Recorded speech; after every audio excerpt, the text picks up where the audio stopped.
there ever a time in the early days where one of the veterans tried to beat you up, Me? take advantage of you like that? No, I've screwed up a few matches, but I don't think I was lucky enough that I can't remember any of them. There was a rookie who screwed me over once. His name was Scott Hall. Should we talk about that? Yeah, why not? Well, Scott, I think, got caught up in, and this was Scott and Danny. Was this in Spivey. Central States? Yeah. Okay. They brought them in as the American Starship or something like that, and they were bad. They were impressive. Scott was whatever he is, 6'5", you know. Then he was like 285 pounds and was just ripped. Spivey was about 6'7", 6'8", you know, built good. Scott was more, you know, the physique. Danny was just huge. Yeah. And when they brought them in as a team, we were all like, "Oh my God, look at these giants!" And you know, it was the partying days. DJ Peterson, or Dave Peterson, who went as DJ Peterson, one of Rufus's suggestions. DJ Peterson. Sean and I, all of us, we used to be this party crazy, and a lot of hotel problems. You know, there would be a lot of room damages. We'd often get our checks to see minuses for hotel repairs and damages, you know. And there was a particular night that DJ and I got a room, and DJ went and checked in, and we came out, got the room, had a lot of wild women over. Had a lot of people over, as a matter of fact, and the room ended up like one of those rooms that's going to cost us a little bit. I mean, it was all fun. It wasn't nothing, punching holes in the wall kind of thing. It was just a couple of beer bottles thrown against the wall, or something. You know, the beds. We had so many people in there that needed to lay down with the girls that they were with. We had to take the beds off so everybody had a bed. It was just, you know, just a mess. A couple broken things. But as it turned out, so the next day, it was a Wednesday, because I know it was, the next day was a Thursday, which was Memorial Hall, Kansas City. I was still hungover. So I was laying on the table in the dressing room, which, you know, any of the boys know me, who've seen that quite a bit over the years. I was taking a little nap before, you know, getting that last bit of energy before the match. And I remember laying across the table 1 minute, and the next minute I remember being on my hands and knees on the floor, and just like hearing screaming, like, "Well, get out of here, stop it, stop it." And I'm looking up, and all the guys in the dressing room, in the babyface dressing room, all the guys are looking at me, just staring at me, like, and I'm looking at them like, what? And I turn, I see Scott Hall going out the door, you know, like in a rage, like slams, like, "Fuck it," he says, you know. And I'm like, "Well, what's going on? What's happening?" And DJ come in while he looked in the mirror, and he picked me up, and I'm like, "What am I doing?" The floor of the table was knocked over. So I looked in the mirror, and my lip was right here split. It was half over here, half here. There's a big gash in here. This was hanging open. And I'm like, what's all this? And they said, "He just came and started punching you while you were sleeping on the table." Are you serious? Yeah, I mean, he'll tell you that. I mean, himself. Why did he do that? Well, at that point, man, I mean, I was still maybe so numb from where he knocked me the hell out of me, or still half asleep. I wanted to go find out right then. And I remember picking up a pipe about this big and heading over to this. It was like a stage that went to the other dressing room, the Hills dressing room. And I remember going across and, "Where's Scott? Where's Scott?" Trying to. I couldn't hardly talk. My lips hanging.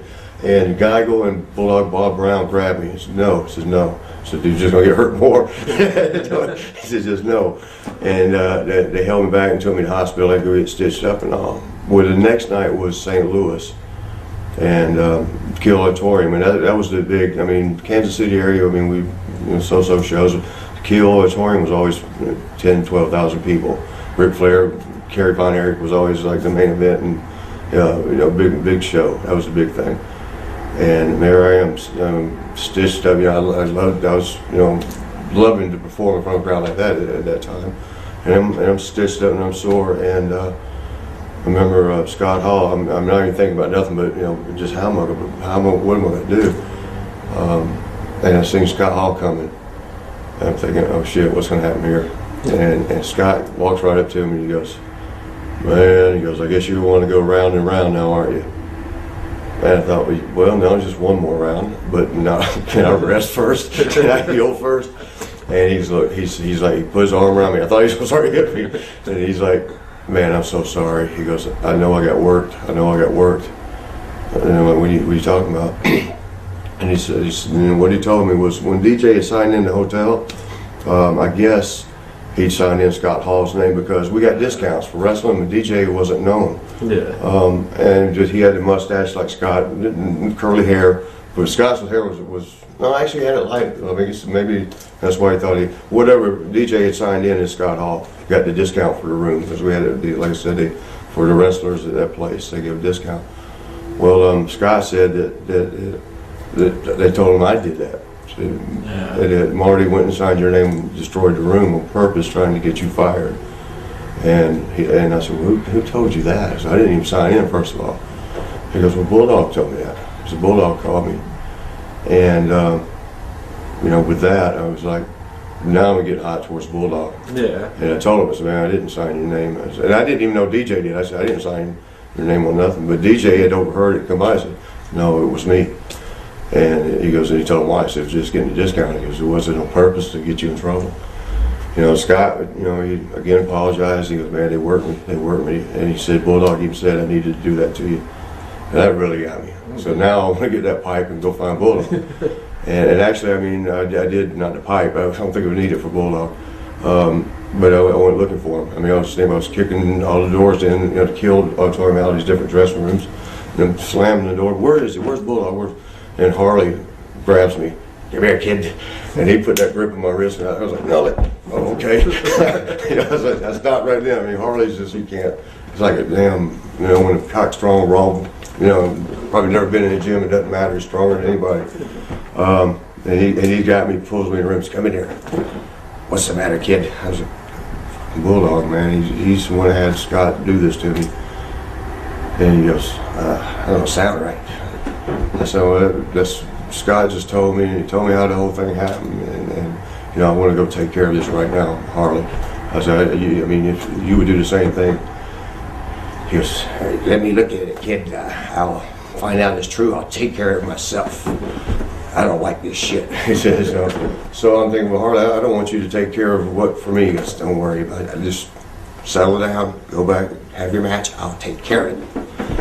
He didn't ever do shit because I Bulldog, nothing ever became of it, and I had to swallow that one. I just had to eat that one. That ass whooping. Not that I don't know if I'd have whooped Scott Hall's ass anyway, but the pipe might have done his job, Not the smoking pipe. Sorry, nothing. But I said that was nothing ever became of that. I just kind of let that one ride. But that was the only you were saying any veterans or anybody ever, that was the only thing that ever really bad. Well, that was pretty bad too. Yeah. Then you know what? Later, I still had to go on. I think I was opening match that night. Yeah. And my lips were stitched together, and I got stitches in mine. And I can't remember who the hell I worked with, but I told them just be careful, man. Just don't the punches or headlocks. Just be careful. I'm still sore. That son of a bitch got me in a rear chin lock, reaches in and pulls my damn lips. I'm like, what the fuck are you doing? He goes, oh, I'm sorry. First thing he does. No, I don't remember who it was, but I never forget that. How did you and Scott Hall get along after that? Good. It was hard. You got to imagine. I just got a hell of an ass whooping. Yeah. And here's a big ass guy who gave me that ass whooping. Could have at least woke me up first. He did it. He come in. I guess they say he started punching me and kicking me, and once I fell off the table, kicking me, I'm asleep. When